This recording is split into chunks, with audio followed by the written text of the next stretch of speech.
НПО «Хума», затем «Крымская газета». Дамы и господа, я, Дилром Махкамов, представляю НПО, чья деятельность направлена на развитие журналистики. Одновременно я преподаю журналистику в Таджикистане и в стране 9 вузов, которые вносят свой вклад в подготовку журналистов, отвечающим не только национальным, но и международным стандартам журналистики. Будущие журналисты, кроме обучения профессиональных навыков, изучают правовые основы и этику журналистики.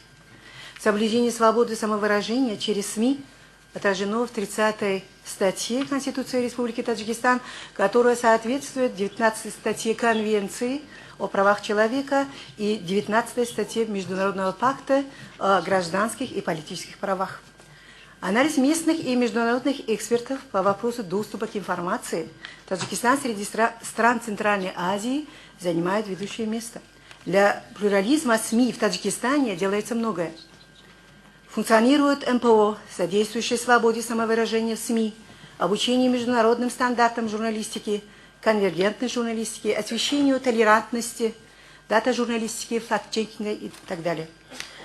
Организованы центры по правовой защите журналистов и работников СМИ.